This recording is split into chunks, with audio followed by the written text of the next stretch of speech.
Welcome to another episode of Highbury and Heels.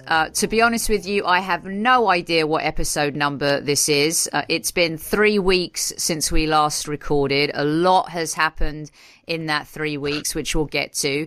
But firstly, let me welcome my fellow partner in crime, midfield to centre forward, Amanda. Welcome to the show. Oh, hello, darling. It's been so long. I don't even know if I know how to podcast anymore. I know, it's been crazy. So let me do some explaining. Lucy, you got some explaining to do. So So basically, I got a new job, which by the way I love and adore, but sometimes that kind of takes you away from some of this stuff, and I've had to go through a bit of an adjustment period, had a huge agenda, and I had to fly to South Korea and China, and that was all well and good and fun, and so that's good, Amanda, from that point of view. I'm loving the new gig, right? I know, look at you. And the fact that you're in LA and I'm in Essex with the time difference, as long as one of us can wake up at 3 o'clock in the morning, we record. Okay, so that's how we roll, right? So we're 8 hours difference, but whenever we can record, no matter what time of night or day it is, we're trying to do that. We love recording the show. And we love talking Arsenal. We love bantering together too. And you may have noticed over the last few weeks, there have been a couple of less voices on the Highbury and Heels podcast. And I believe Amanda tweeted out a couple of weeks ago that unfortunately, due to work commitments and work demands, Seema and Sophia were no longer able to do the show. There is some additional stuff that we'll let you know about on that front, but we'll do that towards the end of the show and keep you guys in the loop. We want to be honest and authentic with everybody in terms of what's been going on behind the scenes and what's been happening. So figured that we could talk a bit about that at the end, because it has been quite a few weeks, Amanda, since we've talked about the Gunners. So much stuff has been happening. But firstly, how's your dad doing? What's going on? Is he okay? I know it's been a very tough last couple of days. The Gooner Nation has been sending you some lovely notes. How's the old man doing? Well, you know what? The last 48 hours have been really tough. For anyone that doesn't know, my dad collapsed yesterday and is in a hospital. I don't really want to go into the details of it, but he's being monitored, which meant I had a decision to make today. Although he wanted me to go to the Emirates and he wanted me to see Arsene's last game, my mum and my family needed me, so I made the decision to go to hospital. Yeah. And while we were sitting there, we saw the tribute to Arsene on the pitch. And then we'll talk about that in a moment. But I really, really would like to say a massive thank you. I have had DMs, tweets, WhatsApps, texts, phone calls about my dad. And yes, he is 72. He was 72 on Tuesday. And he's as passionate about Arsenal as he was when I was born 48 and 3/4 years ago. And honestly, he asked all the nurses and doctors who they support, and I'm sure he wouldn't let a Tottenham doctor work on him. But I love that, by the way. I love when you told me that. That was epic. It's hilarious, and it's not false, and it's not done for show. It is legit. He did this before. He always checks who they support. So, look, the NHS is wonderful, and thank God at the moment he's in hospital and he's staying there. But he is still as passionate. We were sitting there and it kicked off, and I'd found some, recordings on Twitter and stuff, and we had a quick look at Arsene coming on the pitch and stuff like that. That's good. But as everybody knows, me and my dad's wanted him probably to leave for about 8 or 9 years, and I've probably been about 3 or 4 years now. So it's sad and everything, but unfortunately for everybody listening to this podcast, I've not seen the game. I don't know anything. All I know is we won 5-0. And I heard that we put on a really good performance. So Sophie, over to you, because you've watched it. Yes, I was a hot mess, and I think I became much more emotional about everything once, he came out at the beginning. They did the Guard of Honor. It was one of those beautiful end of, season games in May where you get to put your short sleeve shirt on. I always love that feeling and that emotion. And, you know, it was definitely an almost full house. I think someone cleverly, I can't remember who it was that said on Twitter, clever of the Arsenal club, of Arsenal to give everyone a red shirt because you wouldn't be able to see any of the empty seats. But I really only think the empty seats there were some in the executive area, perhaps. Arsenal fans showed up today, and they showed up and did the right thing. He wasn't heckled when he spoke at the end. It was when he came out at the end, and Bob Wilson and Pat Rice had the gold-plated Premier League trophy from our Invincible season. Everyone's response to that was magic. Like, everyone really got into it. There was some of the Invincibles there. I spotted Martin Keown, Sol Campbell. And then when Wenger started talking, I lost it. My niece is here visiting with my great nephew, and her husband is a Spurs fan. And even he was respecting the entire proceedings and what was going on. I feel like it's very rare that you get a manager in this business that everyone respects and, you know, was showing a gratitude towards. And as I said, you know, Alex is a Tottenham fan, and, you know, he saw me crying, and my niece was like, why is she crying? And he goes, you just don't get it. You know, unless you're immersed in football and you really support a club, he goes, you can't understand how your aunt feels right now. He goes, it's just, it's in our blood, it's in our soul. And I felt that's what came together collectively today, was the love of Arsenal Football Club. And to hear Arsene speak about the club the way he did. And then when he said, I will miss you to everybody, I'm getting choked up now. I lost it, because for a minute, and this is what I wanted to ask you and talk to you about before we get to the game and performances, because today was much bigger than that.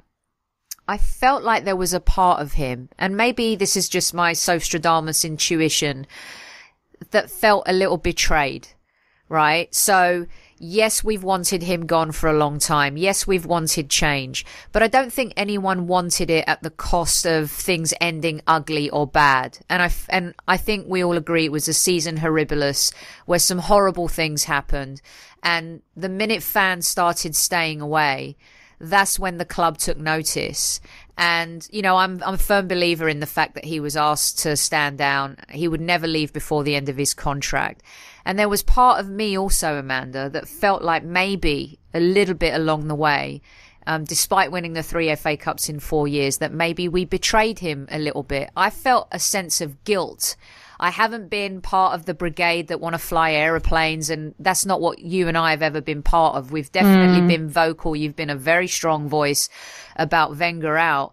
There was just a little bit of me that felt like, wow, did we treat him the way we should have? Even those of us that wanted to see change. You know, when you see the way he behaved towards the end of the game, and maybe it's just me getting caught up in the emotion, and maybe it's me just kind of analysing things a little bit too deeply, but part of me felt like there has to be a smidgen of him looking at these fans all clapping for him, saying, yeah, 50,000 of you definitely on my side, but the rest of you, you know, I feel a little betrayed. And I couldn't help but think that. I'm not sure if that's an over-the-top feeling. No, I sort of get what you're saying, and I found it very hard today because on Thursday night after we lost to Atletico, I put a tweet out instantly. I was absolutely fuming, and I used the line nicking a living. The reason I did that is because what Ozil got accused of, and I have been inundated still today with many who support this, but many who don't. Now, you know when a manager comes on the pitch, the second the team's lost, and you just know you shouldn't be speaking. That was part of that. I was so angry and so disappointed on Thursday night when I watched what I watched, and the team he picked, and he didn't make any subs, and whatever happened, I lost it, and I tweeted it, and it's caused some controversy. So I'm going to put the record straight here. I've never, ever abused the man. I never would. And whenever I've been at away games and I hear it, I tell them off. Everyone's a right to their opinion, and my opinion was he's left it at least probably 5 or 6 years too late to go. I've said it all along. I don't go back on anything I say. As I said, I've not watched anything, but as a man, we're going to miss him. Absolutely. As a manager, no. And I cannot go back on what I've said. I don't feel any different. We beat Burnley today 5-0 at home when the pressure is off on a nice sunny day in May. I don't get too excited about that, I'm afraid. If it was Man United away, which I went to last week, and I'll talk about that in a second, that's a bit different. But I have to commend him for coming to our club and giving me and you and millions 10 glorious years of the best football we've ever seen. The doubles, the FA Cups, the Invincibles, the players he brought in. I cannot ever fault him for that. Mm-hmm. Come 2006, when I was in the Stade de France against Barcelona, you know, that season Thierry made it all about himself and he stayed for another year and he probably shouldn't have. And then from then on, it felt the same every year. Great football, no end product. You know, we'd lose in the Champions League every year at the same stage. We were playing the same, you know, 1 minute we're second in the Premier League, then we're third, then we're fourth, and fourth a lot, then the third. And it became the same. And unfortunately, he didn't move with the times. So I'm sure that when I watch it, I'll feel like you. I will be very sad. Mm-hmm. He has looked wonderful since he's given, since the news broke. He has looked a different person. I feel, listen, I'm not the sort of person to abuse anyway. I would like to clarify that anyone that does and anyone that goes on any media, social media, does not mean they don't love the club if they want him to leave. I love the club as much as anybody else. I want a new manager to come in and really, really turn this around for us. Mm-hmm. And I'm so excited. But yes, I would love to say thank you very much. I just felt he outstayed it too long. I'm pleased that we won for him, and I'm sure the next couple of games, again, as we said, the pressure's off.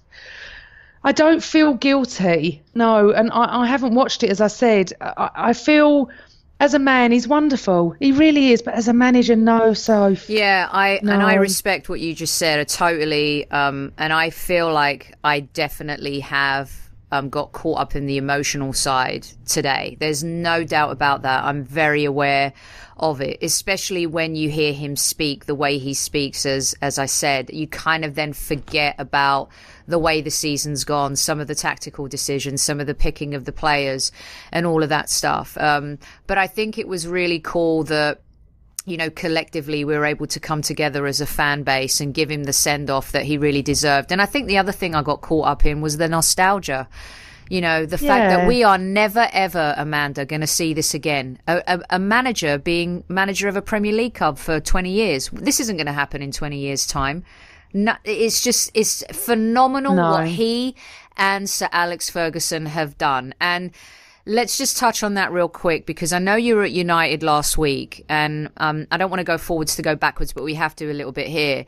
The first thing he did when he came out to speak to the Arsenal nation at the Emirates this afternoon, he said, "My thoughts are with Sir Alex Ferguson. I wish him the best." Like, it was such, that is what he is. Like, so we've always been proud to have a classy manager. Even when he shoved Mourinho on the sidelines, no one thought that Wenger lost his class. Well, not anyone with any brain. People loved seeing that side of him. And he mentioned Sir Alex Ferguson. And yes, we've been very lucky to have a manager that has never really embarrassed us. And then, like you said, people who are bullies and abuse, you know, the Daily Mirror have been ripped to pieces today across the universe. I saw that. Right? How shoddy is that? And you got John Cross coming out saying, "Oh, I saw it, we deleted it." Are you telling me those guys like Darren Lewis and John Cross at the Mirror didn't know about that or see that piece? I mean, it's a disgrace. He deserves better than that. And so I totally agree with you about kind of like, say your piece, be productive, talk about the football, but don't be a bully and don't get personal like that. That's just not right. I also think that, I don't want to talk about the Daily Mirror, to be honest. I was absolutely disgusted when I saw it this morning. I don't really get disgusted about things, but I really was. I was really upset, considering I'm not Wenger's biggest fan, obviously, but I was really upset because that man deserves respect from the media, I'm afraid. And to do that, he's got 1,000,001 wonderful things he's brought to this game, and they do that. But let's just go back to United. First of all, on behalf of Highbury Hills, we would wish Sir Alex Ferguson the speediest of recoveries and just pray to God he's okay. Because you know what? Yes, I was in Manchester last week. And when Ferguson came on the pitch with Mourinho and Wenger, forget Mourinho, I don't want to talk about him, but Ferguson and Wenger are the old guard, as we say. You know, I was around in the 90s when it all kicked off with us. And I've watched documentaries on Ferguson talking about Wenger and Arsenal. He was obsessed with us. And I mean, I remember watching that a couple of weeks ago. And you know what? When we were relevant, he hated Wenger. When we weren't, he didn't. It's as simple as that. Sir Alex is a winner, an absolute winner, and I'm sure he'll battle through this in the strength that he's got. And I just was devastated when I heard the news yesterday, because obviously I was going into hospital, then it broke about him. And I just feel that they honoured Wenger in such a lovely way last Sunday. It was, to me, just slightly hypocritical with Mourinho standing there. But I think for Wenger it was lovely. Unfortunately, the game didn't pan out how it should, but it's so Arsenal to lose it in the last few minutes, and I'm hoping this is where we're going to change. You know, and my trip to Manchester was so interesting. I would love to thank Kevin Campbell for a brilliant Saturday night out with him and his friends. And then on Sunday I went to a pub called O'Shea's in Manchester, which is very famous apparently, and I was watching Celtic with Celtic fans. I've never seen anything like it. It was amazing, and a lot of them came up to us because obviously I was with Kevin, and we were a lot of Celtic fans, a lot of Manc fans, and we just had a great time. And it's how football should be, very much welcomed in. And then a friend of mine came and met me, and we end up walking to Piccadilly to get the tram, but we walked the wrong way, and bang, I walk into the team bus. And honestly, that's exactly what happened. I went the wrong way, and I looked up and I went, oh, there's our team bus, and I know the driver, and bang, I got pictures with Steve Bold, and then I took pictures of all the team. And there was a fan there. It was really interesting. The fan there having a go at the players, because a lot of them wouldn't come over. Literally, they walked next to us. You know, there was only about 7 of us there, 8 of us there. But a lot of them wouldn't look, wouldn't come over. And, you know, fair enough, maybe the focus for the game. But I don't think it hurts just to say hello to us. You know, I got a nice picture with Steve Bold. I don't like things like that. I think players, you know. Yeah, it was very much head down, headphones on, literally 5 steps into the coach. We could touch them. That's how close we were. And there wasn't hundreds of us, and it wasn't loud and obtrusive. It wasn't any of that. A few did, but most went on the coach. Wenger was grabbed by everybody, saying, thank you, Arsene, thank you, Arsene, thank you, Arsene. And he looked lovely and relaxed. And you know what?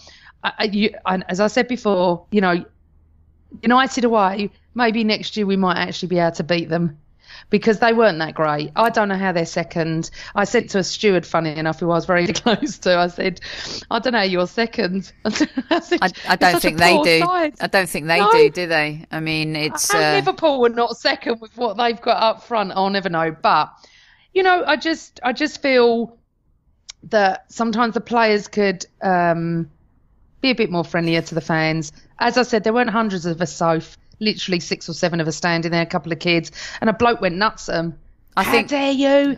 God, it was like, oof, whatever. I don't think things like that are right, and that's why I kind of really praised Manchester City when they were here on tour last season. I was telling you, remember, I'm like, Kevin De Bruyne, Sergio Aguero, Yaya Toure, all of these top class players staying behind, signing stuff, saying hello to kids, adults, taking pictures. You know, these are really important things. And I think especially as you've had such a terrible season, staying connected with the fans somehow is really important. I think maybe some of the players feel hard done by the fans, but that's of their own doing. I do think we have a few players that think they're a bit above themselves in that regard. And I don't like that. I'm looking forward to the broom coming out this summer, because I tell you, one of the things I started thinking about, Amanda, as I'm watching them absolutely rip Burnley to pieces. I mean, Burnley had the towels out on the beach, to use the old cliche. They were terrible today, but we were also in the mood, and clearly we were never going to lose that game. Aubameyang was, you know, lush. Lacazette scored again, keeps that confidence going. Bellerin was getting more involved. It was Danny Welbeck had the most unbelievable strike from 30 yards and it hit the post, which would have been amazing if that had gone in. But you ask yourselves, and when I was seeing Wenger, I'm like, your players let you down. I know coaching wise, you've lost the plot. And you've definitely made some bad decisions. But the worst decisions that we've made is the type of player we've signed and their mental ability, right? Not everyone is Per Mertesacker. Not everyone has his sensibilities, his thought process.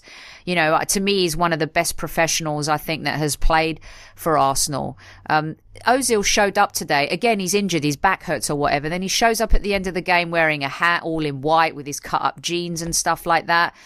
Deep inside, I don't think we're that safe from Ozil maybe deciding to leave this summer. I think this is blank canvas time. And I would love to see some of these players out of the club because I think they've let Wenger down, Amanda. I think they've hidden behind the fans attacking Arsene Wenger.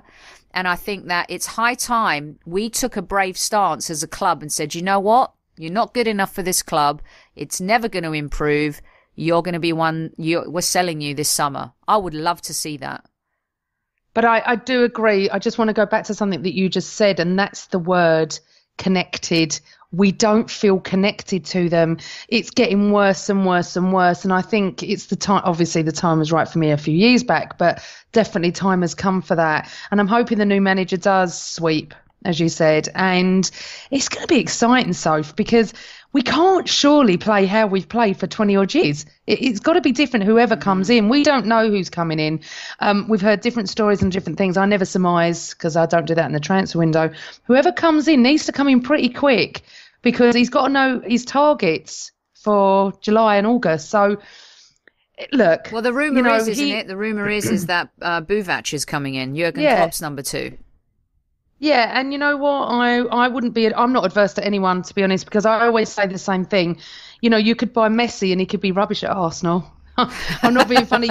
You don't know until they cross that line. You don't know. So when people go, oh, he's got no experience or whatever, no one knows anything. You know, we never employ world-class managers ever because we put Wenger from Grand Passat. You know, we had Don Howe, Terry Neal, George Graham wasn't a world-class manager. So Bruce Rioch, we've never done it. So we're not going to go and get the Allegri or whatever. I don't know. Maybe I'm wrong. We'll have to wait and see. I'd love Allegri to come in. But I'd also like to say, you know, something else about the fact that Man City picked up the Premier League trophy today. 36 played, 94 points. Whatever you say, that is phenomenal. They're not even in 15 points of Man United. I'm not being funny. And that is, they could hit 97 points because we've got a game left. That is, well, I have to hold my hats off to them. Yes, they've got money, and that's what everyone's going to shout at this podcast if they listen to it. It still has to work, okay? It still has to work.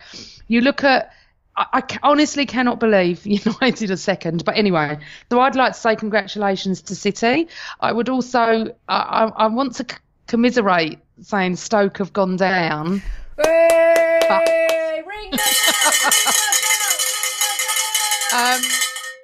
For anyone that doesn't know, maybe someone who's listening that's not an Arsenal fan, Stoke and Arsenal don't particularly get on very well after many things with Wenger and especially the tackle on Ramsey and what happened after with the fans. So there's no love lost. Okay, I don't like a club going down. I am a nice person. There are probably fantastic Stoke fans out there, but unfortunately I don't know them. But it's definitely hotting up. We don't know who's going to go, if it's going to be Huddersfield, Southampton or Swansea. I haven't got a clue. What about I also think that look at West Brom clinging on for life. I know. Yeah, I don't know the new manager's name. Do you remember his name? Whoever it's come in has just done amazing, and I hope he gets a full-time job next year. See, this is the thing, and I want to go on to this, Sophie. No, I'm diverting, but I haven't done a podcast for ages. What I would love, okay, because this is how it's going to turn around now. You're going to get people that loved Wenger. If a new manager comes in and fails miserably, it's going to go, see, we should have had Wenger, get him out. And you're going to have fans that wanted Wenger to go, protecting him, going, give him time. You know, and I hope that we just all are just Arsenal fans. Wenger has now gone. That is his last game at the Emirates. Let's just all come together in peace and harmony. Kumbaya, I know I'm praying my here. lord, kumbaya. But ultimately, Soph, whether you want it, Seema loved Arsene Wenger, right? She was an But emotional ultimately, wreck today. Yes, yeah. I can imagine, bless her. I can imagine her saying, "Don't talk to me unless you wanted Arsene to stay." Bless her. But what I'm saying is, now is the time to come together. Yes. It has been toxic and it's horrible. And I've not known this all my growing life up at Arsenal, where fans were like this, and away fans especially. I love going to away games, and I do go to the Etihad and Old Trafford and Anfield, mainly and London ones. And I love away because it's a great atmosphere. Let's bring that atmosphere to the Emirates. That's what we need. Very well said. Very well said. I had tweeted earlier today saying no matter how terrible this season horribilis has been, to end on a positive note at the Emirates is good for the fans, the club, the players, and a good vibe for the new manager to be coming into. I think we need to, one of my favourite personal sayings is, I only ever look in the rearview mirror to check my lipstick. You got to keep moving forward. Yes. You can't look behind you. And, I don't mind a manager coming in that isn't as well known a name. And by the way, it's Darren Moore at West Brom. Had a bit of a brain fart. But let's all face it, a lot of people had no idea who Darren Moore was before he took over at Alan Pardew. And you have to ask yourself, what the heck? Alan Pardew should never get another job in the Premier League as a manager. Look what Darren Moore has done. He's lifted the team. So for me, it's about bringing in the right man, to be able to take on this job. And whether that's Bovac or whether that's Allegri or whether that's, Love after the World Cup, I think that's going to be too late. The rumours are really strong on Bovac coming in. And here's what we're going to do. On the podcast next week, Amanda and I are going to play Arsenal manager, the new manager. Well, actually, we're going to play chairman, right? We're going to take on the Gazidis, or David Dean role, I'd like to call it. And we're going to do a whole, here's who we'd bring in as the manager, and here's who's staying, and here's who's going, and here's who I'd sign. And, today's podcast is really about reflecting on Wenger, talking about the good times, some of the difficult times, acknowledging, the fans today and how amazing they were. And next week, we'll get down to the nitty gritty business of what happens in the next chapter of Arsenal's history. It's exciting. I'm sorry, it just is. It's just exciting to see what's going to happen next. One of the things that was really sad, though, Amanda, wasn't it, was not making the Europa League final. That is such a kick in. It's a kick in the teeth, but it was so hard not being in the Champions League this year. It was so hard watching that all unfold, wasn't it? It was so hard Thursdays, Sundays. I mean, all of it was just nothing we've been used to. And here we are. We had a great chance. And let's all face it, we all knew the game was over and the tie was done after that mistake by Koscielny. In our guts, we all knew, but we all still believed that there was going to be a little bit of hope. Have you recovered yet? Because I've had a lot go on with my dad, funny enough, I watched it with my dad and my cousin, and that's not happened before. Obviously, we all sit together at the Emirates, we used to, and it was really interesting because my dad is very negative and my cousin's quite positive, and then there's me in the middle. I'm a bit of both. And it was really interesting watching, I really thought we were going to win it. I thought he was going to lift the trophy and walk off into the sunset. But I do live in a bit of a dream world sometimes. And if you think about it, I don't think Atletico had let in more than 4 goals the whole season. And you've got our team that are very papering over the cracks, I'm afraid. And Koscielny, I feel so bad for him. Oh, my God, when I saw that pain. He should never have been starting that game. Was he injured? Was he injured? Well, he was just coming back, wasn't he, previously? And he's been. Well, this is the injury that's been killing him, and he can't play consecutive games, and he's been getting, special treatment. He has a major problem. It could be career ending. I mean, this is a big issue for Koscielny. And to be honest with you, didn't mean to interrupt, but did. He should never have started that game. Like, Well, he started because we don't have much in defence, do we? That's the problem. And this is my biggest bugbear with Arsene Wenger's reign, is the defending side of it. And I'm hoping we get a defensive coach in, because then they'll focus on that and they'll build on that and they'll buy what we need. He shouldn't have been playing then if that's the case. And that pain he was in, wish him well. And obviously he's going to miss the World Cup, and that is devastating. And the same, actually, I felt like that with the Ox as well when he got injured, in an innocuous tackle for Liverpool. I still see the Ox as one of ours. I know he's not, but I don't like any player getting a severe injury like that. I just don't like to see it. Be out for a couple of weeks, fine, but to miss tournaments like the World Cup, yes. Especially as Koscielny would have been in the French team and you've got Ox would have played for England. It's just sad, really. It is. But, not to be too harsh, but Koscielny's not the same player. He hasn't been the same player this season or last season. And when we spoke to Kevin Campbell, Kevin and I agreed, like, he's one player that we'd be farming out this summer. No one's going to buy him now. I mean, look what's happened. Can I ask you a question, though? Do you think he's been playing with an injury for quite a while, or do you just want him gone? I think that he's probably been playing with an injury. A lot of athletes do. I think it's a little bit too, like, we did that to Fabregas a lot, didn't we? When we were trying to build a team around him, and I think we burnt him out a little bit for a while. And Koscielny, I think, became such a nucleus of this team that the thought of him not being in a starting Arsenal 11 sent shudders down everyone's spine. He became the backbone to the team, but he's just not been the same. And I don't want to rag on Koscielny, especially after getting a horrible injury like that, missing the World Cup.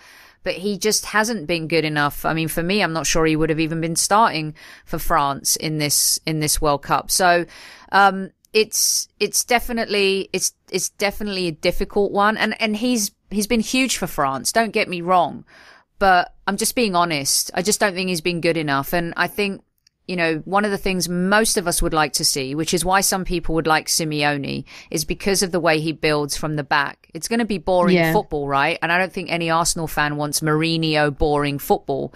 I think Simeone's style of football is a little bit more interesting than Mourinho's. But yeah, making the defense what it is really super important. And I think that our team didn't show up in Madrid. I think that Ozil went into one of those shells. I'm so angry with him right now, Amanda. I'm really pissed off with Mesut Ozil. Is he becoming Darren Anderton 2.0? Sick note. What is wrong with this guy? What is going on? I don't know. Ever since he's got his 350 Gs, I'm sorry, he's had, 2 great games? I don't know.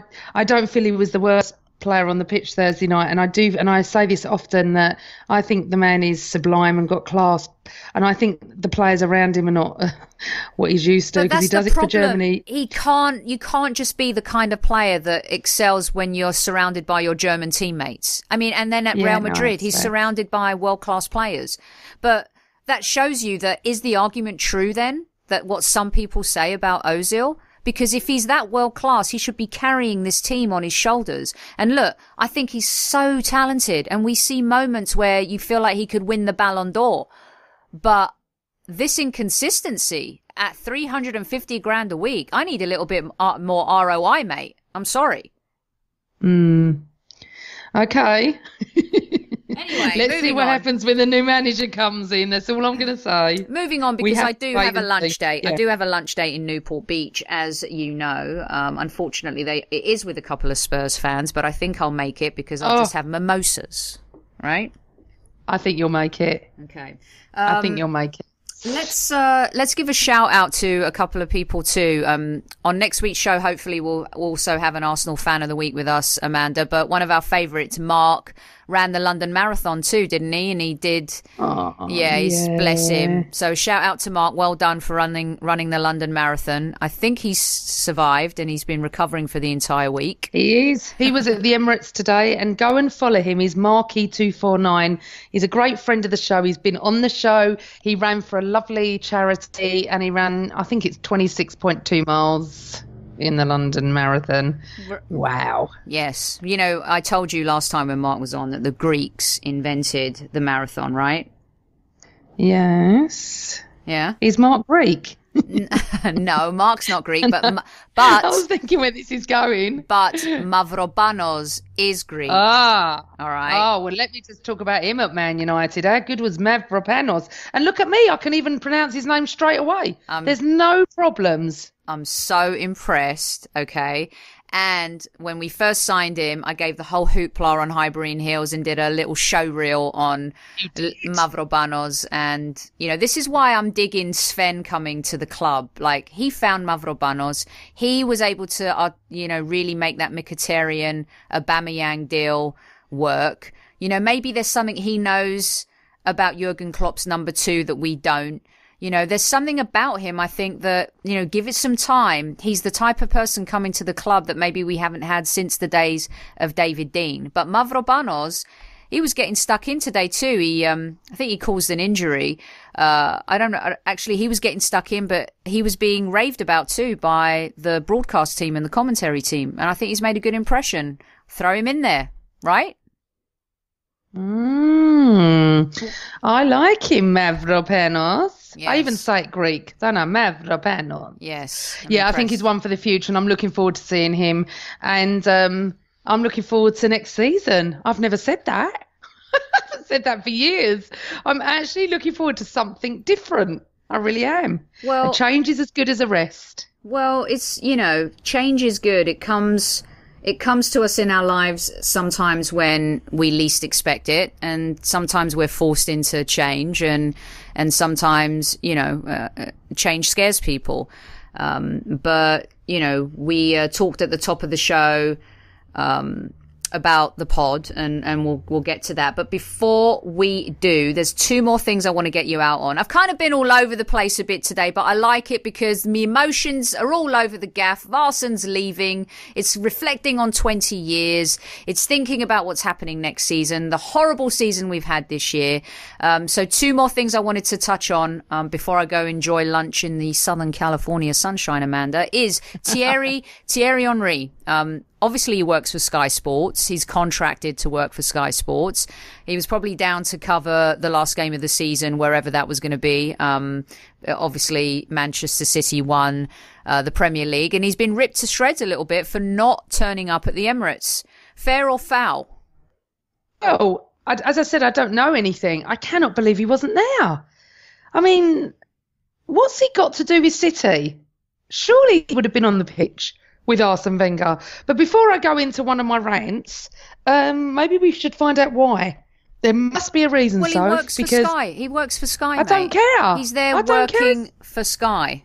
But I heard he was on the pitch. He was on the pitch. He was talking and interviewing Guardiola. They gave Graham Souness a shirt. I mean, it's part of his job, right? He's part of the broadcast team at Sky. So maybe his holiday request form got lost in the inter-office shuffle. Yes. Hey? Or maybe he didn't ask. Or maybe he said to Arsene, I don't know. It seems a bit odd to me. Of all people, I'd have expected him to be there. So out of the Invincibles, who did you see?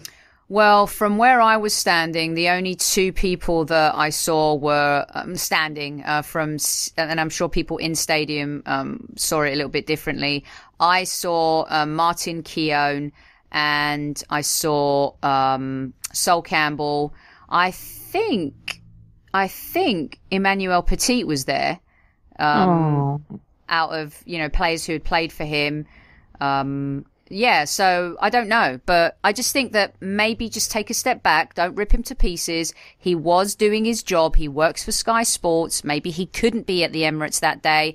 But my point is he should have put in a holiday request form. You know what I'm saying? One of my tunes just came on there. Sorry if you heard that. I didn't. I'm curious because obviously it's really hard for me today because I've not seen anything, and I would have pointed out some, and obviously I would have been there. I'd have got my T-shirt, got a program probably that I don't buy anymore. I haven't bought for about 30 years, but I would have got one. But I'm hoping my cousin brings my T-shirt home.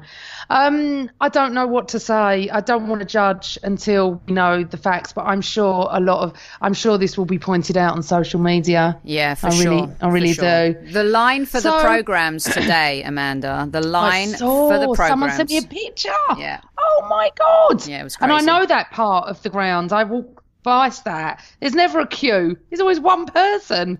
But you know what? Look, it is an iconic day. And remember, Soph, not everyone's as old as me and you. So if they've only known... Hold on a second. Oi. All right. Mentally, I'm about 19 and a half, but you know what I mean. They've only known Arsene. They've only known him. I know. I've had other managers. It's a big day. It's a big day. So it is, and I understand about the programmes. I hope they printed enough, because I'll tell you something, it'll all be on auction sites tonight. Oh, yeah, eBay. eBay, here we come. And other sites are available. I think Darren Arsenal was saying that the person in front of him, I think it was Darren, bought 15 programmes. 15? Yeah. I know. Oh, definitely for sale, unless people want them. Look, I don't know. But what I would say is, come on then, who came up from the... what do we call it? I call it Division 1. Championship, yeah. I always get that wrong. Go on. Congratulations to Cardiff City. Woo! Done Cardiff. Yeah, well done, Cardiff. I'm not a fan of Neil Warnock, to be honest with you. I mean, you know, he was such a sore loser, wasn't he, last week against Wolves and stuff. And, you know... I think Fulham had to beat Birmingham today, and Birmingham are fighting for survival in the Championship, and they couldn't pull it off. And so Cardiff were the team who ended up getting the automatic promotion. So, yeah, congratulations, Cardiff. If Swansea can survive, then we'll have some good old-fashioned Welsh rivalry. Oh, we will. And Fulham must be in the playoffs. They must be. I think they've made the playoffs, yes. Yeah. Today was the last... Today was the last day in the Championship. So the playoff teams, let's see, the first game is Friday, the 11th of May. The whole thing ends on the 26th. It's one of my favourite games of the year, to be honest with you, Amanda. I love it. I actually think there should be playoffs for relegation from the Premier League. I think it would spice it up. Could you? Oh my God, that'd be a nightmare. Do it like that the Bundesliga. Would be so sad for the fans. Is that what the Bundesliga do? Yes. There's two teams that go into a relegation playoff. So yeah, it's amazing, exciting stuff. So, can you believe we're nearly at the end of the season? Another one. We are for really. Flipping hell's sake, where is time going? I don't know. But I mean. It's just so bizarre. It really is. I know. So here's the games though, real quick. Sorry. Go on. Derby v Fulham is on Friday. Yeah. Middlesbrough v Aston Villa is on Saturday. And then the second legs are Monday and Tuesday. And then the final is on that bank holiday weekend, I believe, which is Saturday the 26th. Good luck to all of those teams. My favourite to come up from there. Yeah. I think Fulham back in the Premier League will be fun. And I love going to Fulham. Yeah. I want Fulham to come up. Yeah. Over to you.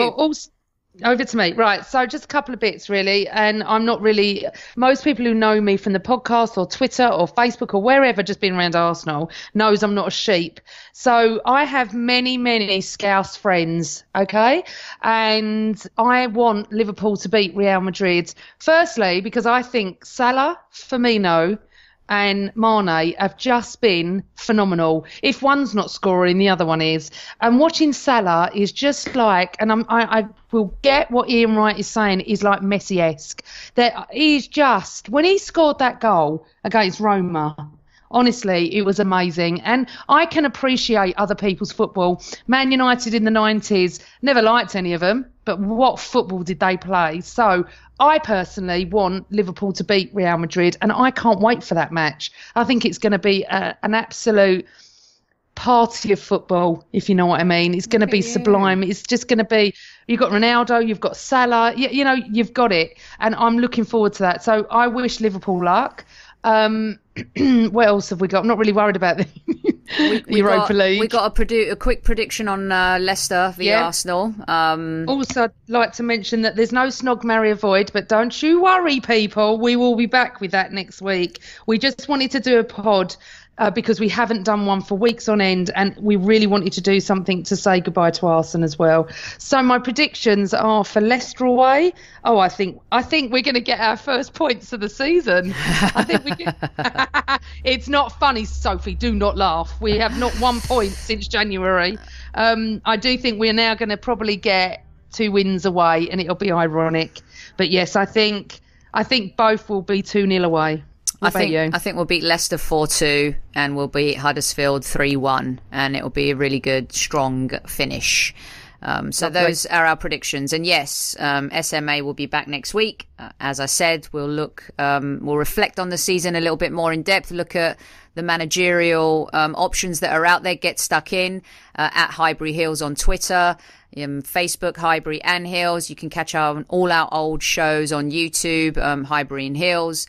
And, this journey started last summer, didn't it, Amanda? It started actually a little earlier than that with Gooner Ramble and being part of the Gooner Ramble family. And then, we kicked off our own thing here. And we've loved doing the pod, and we've loved the guests that we've had on. We've loved the banter. Mostly we love the interaction with fellow Arsenal fans. We've had so much support. And, especially from, players like Kevin Campbell and Alan Smith, they've been really, really good to us, and you guys have been really, really good to us. So it's unfortunate that Sophia and Seema can't continue on with the show. And I think by the time the season ends, we'll come to you with a couple of other announcements, keep you informed and abreast as to what is going on. It might be that, we come back next season under a different name, but we don't know that yet. But it's been a blast and fun so far, and it will continue to be. We'll have much more interaction with the Gooner Nation. We'll be reigniting our guests as well. Probably do something really cool at the end of the season during the World Cup with a lot of different key informers. So we're excited. There's still a lot to look forward to. Still some good banter to be had. And still some bells to ring. You love that bloody bell. In it. So we look forward, and we are coming back strong as ever next season, a bit like our club, Soph. Yes, new management, new decision makers, new players, new. Who doesn't like change, everyone? Put your hands together. Uta be a Gooner. And don't you forget, Amanda, remind everyone, what is it? Always Arsenal.